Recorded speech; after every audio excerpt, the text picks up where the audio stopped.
Ghana is considered one of Africa's success stories, in that for over 30 years it has maintained a stable and peaceful democracy, and it has experienced continuous economic growth, positive growth every year for over 30 years.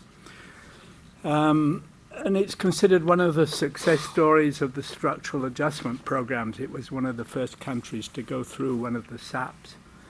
Yet, unfortunately, like most African countries, Ghana has failed to industrialize despite rapid urbanization, and nor has it exploited its full agricultural potential to help drive a more substantial and inclusive economic transformation.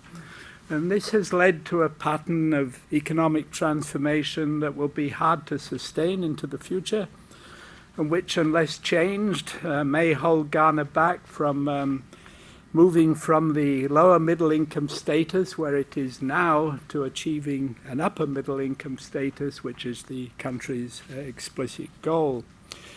And we are here to discuss a new IFPRI book, a very pretty book, that examines these issues in detail. It highlights policy reforms that are needed in Ghana, and because Ghana is a success story and has many characteristics in its transformation of the rest of Africa, the book tries to draw out some important lessons for Africa south of the Sahara. This is a book that grew out of research conducted over several years by IFPRI's Ghana Strategy Support Program that was based in Accra.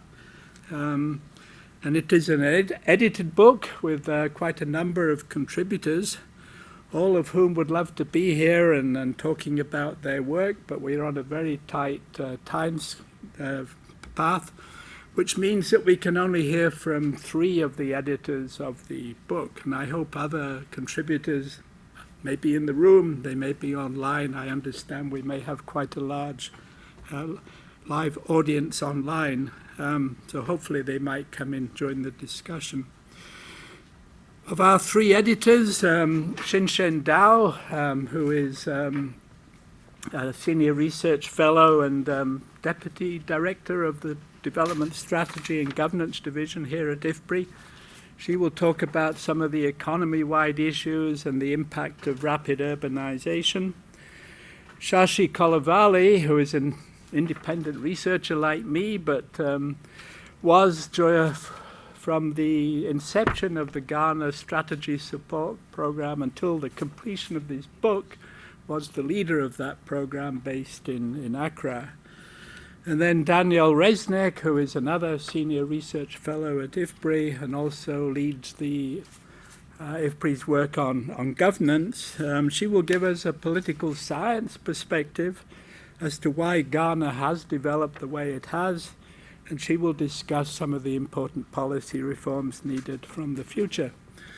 We will then hear from 2 discussants, both leading African experts, and I will introduce them later. We are on a very tight schedule, and I've already gone 1 minute over time, so Shinshen.